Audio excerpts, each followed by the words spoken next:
So homework में example number 2,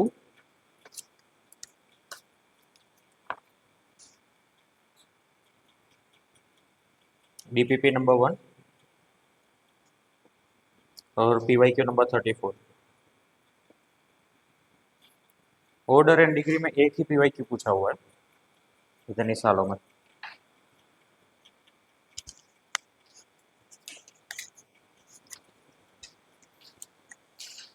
next topic है formation of DE. Actually ये निकल चुका है JEE मेन से, लेकिन जरूरी है इसलिए करवा देता है इसको, है ना। Formation of DE.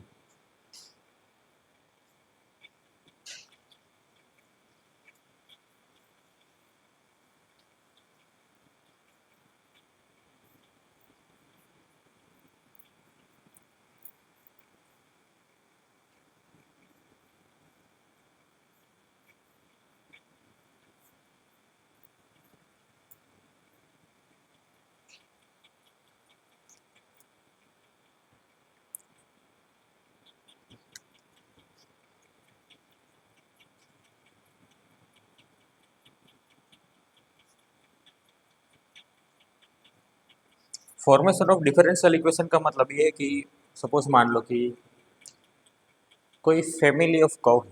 Family of curve का मतलब क्या हुआ कि y is equal to M X plus C. तो ये लाइन्स है, पैरेलल लाइन्स का फैमिली। ऐसे infinite number of lines, concentric circles, है ना। सपोज मान लो कि एच के जिसका सेंटर हो वैसे सर्कल्स, कॉन्सेंट्रिक सर्कल्स का फैमिली। सो सपोज मानो कि आपको बोला जाए कि सर्कल पासिंग थ्रू ओरिजिन, उसका फैमिली चाहिए। So basically circle passing through origin मतलब इस तरह के इनफाइनाइट नंबर ऑफ सर्कल्स आपको मिलेंगे, है ना। सो ये आपको पता है कि जब ओरिजिन से पास हो रहा हो तो सर्कल का इक्वेशन क्या होगा, x square plus Y square plus 2gx plus 2fy। C यहाँ पर क्या होगा, जीरो, क्योंकि आप पुट करेंगे x equal to y equal to zero तो कांस्टेंट मिलेगा जीरो। तो ये है family of curve which is circle passing through origin. तो ये है फैमिली ऑफ कर्व। यहाँ पर कितने कांस्टेंट है, दो कांस्टेंट है जी एंड एफ। तो ये जी एंड एफ को रिमूव करके, एलिमिनेट करके आप जो इक्वेशन लाएंगे एक्स एंड वाई के फॉर्म में, X Y and D Y by D X, D two Y by D X, तो उसको बोलते हैं formation of DE. Formation of DE. So आप इसको दो बार डिफ्रेंशिएट करेंगे तो आपको मिलेगा डिफरेंशियल इक्वेशन सेकेंड ऑर्डर का। वो कैसे डिसाइड होगा कि कितने ऑर्डर का आपका इक्वेशन मिलेगा, वो नंबर ऑफ कांस्टेंट टर्म्स, जिसको बोलते हैं हम लोग आर्बिट्ररी कांस्टेंट, कि हम लोग पढ़ चुके हैं ना। सो जितने नंबर ऑफ आर्बिट्ररी कांस्टेंट होंगे उतना आपका ऑर्डर होगा डिफरेंशियल इक्वेशन का, ठीक है। सो कुछ क्वेश्चन करते हैं इसके ऊपर।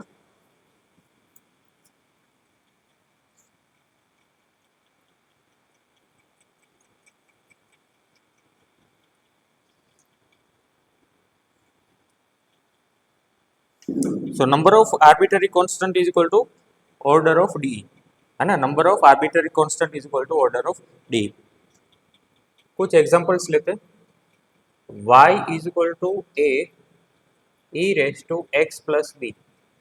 अगर आप इसको डी में कन्वर्ट करना चाहते हो, इसका डी फाइंड करना चाहते हो, तो कितने ऑर्डर तक आपको जाना है,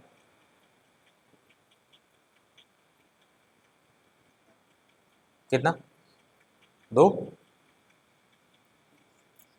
a into e raise to x into e raise to b, ये तो एक ही कॉन्स्टेंट बोल सकते हैं इसको, है ना। इसको बोल दो c1 E raise to x. So कितने आर्बिट्ररी कांस्टेंट हुए, वन। दैट मीन्स आपका फर्स्ट ऑर्डर डेरिवेटिव इक्वेशन बनेगा इसका, है ना। फर्स्ट ऑर्डर डिफरेंशियल इक्वेशन बनेगा, वन आर्बिट्ररी कांस्टेंट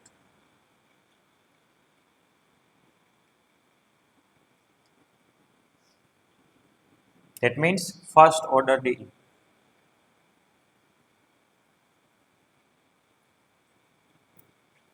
दूसरा क्वेश्चन लेते, y is equal to a sin x plus b cos x plus c।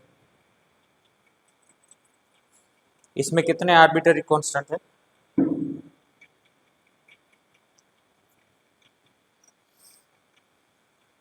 Difficult है ये, वैसे देखने से आपको 3 लग रहा है ना?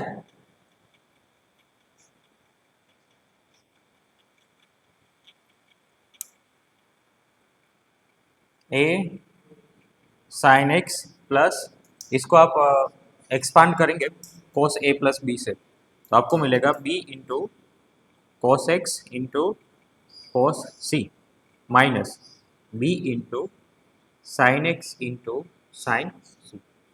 अब देखो ये साइन एक्स अगर आप कॉमन निकाल लें तो आपके पास बचेगा a minus b sine c into sine x plus b into cos c cos x. आप इसको बोल दो c1, इसको बोल दो c2, तो आपका y is equal to c1 sine x plus c2 cos x, दो आर्बिट्ररी कांस्टेंट मतलब सेकेंड ऑर्डर डी बनेगा। क्लियर? नेक्स्ट,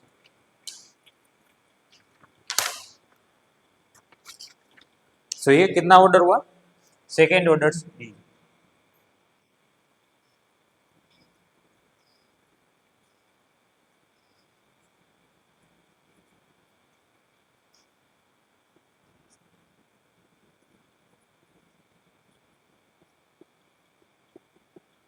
है ना? सो बेसिकली ये जो है वो जनरल सॉल्यूशन है। सेकेंड ऑर्डर डी जो बनेगा उसका जनरल सॉल्यूशन है, तो ऐसा बोल सकते हैं कि यहाँ से जो फॉर्म हो रहा है डी उसका सॉल्यूशन ये होगा, जनरल सॉल्यूशन। ठीक है? Example number 3, y is equal to c1 plus c2 cos x plus c3 minus c4 e raise to x minus c5। ये कौन से ऑर्डर के डी का जनरल सॉल्यूशन होगा?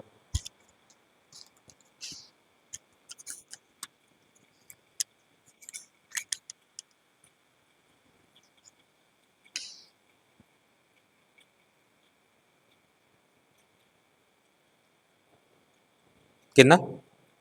5।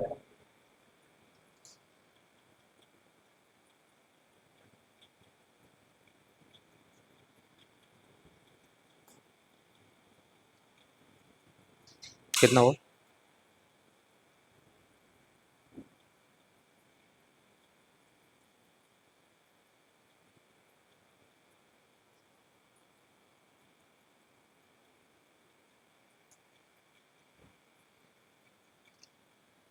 Three correct, 3। c1 plus c2 को आप मान लो k1। इसको आप अगर आप एक्सपांड करना चाहेंगे तो भी दो तो मिलेंगे, है ना? सो इसको एज इट इज रखो, ये k1 हुआ, k1 cos x plus k2 minus c4 into e raise to minus c5 को एक कॉन्स्टेंट बोल दो, इसको बोल देते k3 into e raise to x. So finally arbitrary constant हुए 3 आर्बिट्ररी कॉन्स्टेंट।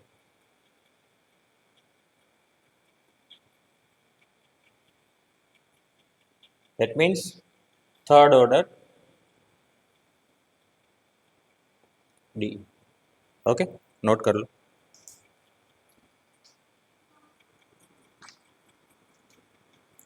एग्जाम्पल नंबर 3 देखो, form differential equation of family of straight line passing through origin. Okay, straight line passing through origin, उसके लिए आपका constant होगा 0, और आपका general equation of line क्या है? y is equal to M X plus C. So example number 3, so y is equal to mx ये है family of curve of straight line which is passing through origin. So यहाँ पर arbitrary constant कितने, 1 m दिख रहा है। सो m को eliminate करने के लिए आप फर्स्ट डेरिवेटिव एक ही बार डेरिवेटिव करना पड़ेगा, उससे एलिमिनेट हो जाएगा। सो डेरिवेटिव करेंगे dy by dx is equal to m, put कर दो इधर m। So y is equal to m की जगह रिप्लेस करेंगे dy by dx into x। So dy by dx is equal to y by x। ये हो गया, D form हो गया। सिमिलरली एग्जांपल नंबर 4 देखो क्या गिवन है एग्जांपल नंबर 4 में।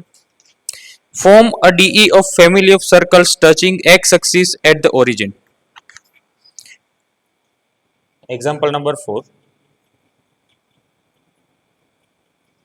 क्या है, form a DE of family of circles touching x axis at the origin.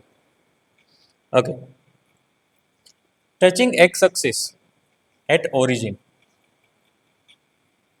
So origin पे टच कर रहे हैं, वैसे इनफाइनाइट नंबर ऑफ सर्कल्स मिलेंगे जो अपवर्ड भी हो सकते हैं और डाउनवर्ड भी हो सकते हैं, मतलब नीचे की तरफ भी होंगे या तो ऊपर की तरफ भी होंगे, ऐसे इनफाइनाइट नंबर ऑफ सर्कल्स होंगे। लेकिन उसका सेंटर कहाँ पर होगा, वाई एक्सिस पे। और मान लेते हैं कि उसका जो सेंटर है वो 0 a है, 0 है, A can be any real number, है ना। सो इक्वेशन ऑफ सर्कल्स क्या होगा, x square plus Y minus A whole square is equal to A square.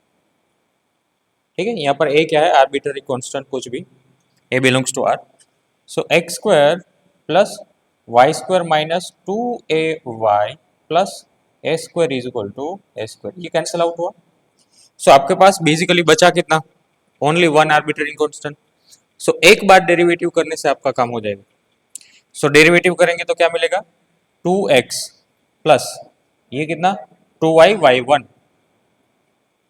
D Y by D x की जगह y1 लिखेंगे, minus 2a y1 equal to 0। ए को आप subject बना लो। सो आपके पास बचेगा 2, कैंसिल आउट करेंगे तो x plus Y Y one divide by y1 is equal to A, ये लिख सकते हैं। अब यही a इधर रिप्लेस कर देंगे तो मिल जाएगा आपका इक्वेशन। सो ये इक्वेशन बनेगा आपका D x square plus Y square minus 2y multiplied by x plus Y Y one divide by y one equal to 0। Y one को एलसीएम ले लो, इधर आ जाएगा x square into y one plus Y square into y one minus 2, अंदर जाएगा ये x y, फिर से minus 2y square y one equal to 0। ये दोनों लाइक टर्म है। सो इसका सिंप्लीफिकेशन होगा, ये x square y one minus y square y one is equal to 2xy। आपको d Y by D x या तो वाई वन को सब्जेक्ट बनाना है। कैसे बनेगा ये y one, 2xy divide by x square minus y square, ये आपका डिफरेंशियल इक्वेशन होगा। क्लियर, नोट कर लो।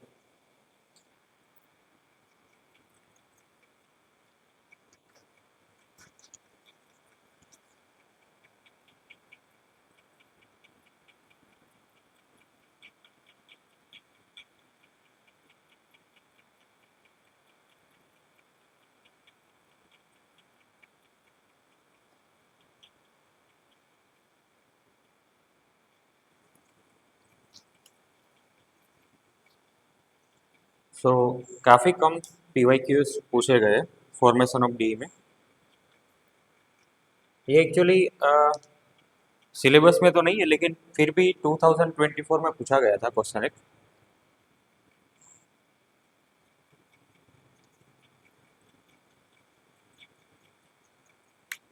इसलिए हम लोग करेंगे ये। 2020 में पूछा गया क्वेश्चन PYQ 22। क्वेश्चन ये है कि the DE of family of curves x square is equal to 4b into y plus b, b belongs to R, form the DE। आपका डिफरेंशियल इक्वेशन कौन सा होगा? ऑप्शंस गिवन है आपको। ओके, तो यहाँ पर आर्बिट्ररी कांस्टेंट कितने? ओनली वन, b है। तो अगर आप b को फाइंड कर लेंगे तो डायरेक्टली पुट कर देना b को। सो सबसे पहले आप डेरिवेटिव करेंगे तो बाई एक्स स्क्वायर का derivative 2x is equal to 4b तो कांस्टेंट है, y का डेरिवेटिव y1 और ये b का 0। So b is equal to 2x upon 4y1। So b को लिखेंगे आप x अपॉन 2y1। ये b आप पुट करेंगे इसमें, है ना, ये वाला भी इसमें आप पुट करेंगे तो x square is equal to 4 into x divide by 2y1 और multiplied by y plus x by 2y1। Okay, LCM ले लेंगे y1 को। So 4x upon 2y1 to y1 plus x divide by 2y1। Okay, 2 two ज़ा 4, ये cancel out होगा। इधर x square है, इधर एक्स है, तो ये भी एक बार कैंसिल आउट होगा। सो इधर आपका बनेगा y1 into y1 square, x के साथ मल्टीप्लाई होगा तो ये बनेगा y1 square is equal to, इधर क्या है आपके पास 2y y1 प्लस एक्स। सो इधर लेके आएंगे x y1 square minus 2y y1 माइनस एक्स इज इक्वल टू 0। कौन सा ऑप्शन है? Third option, option C. Note कर लो।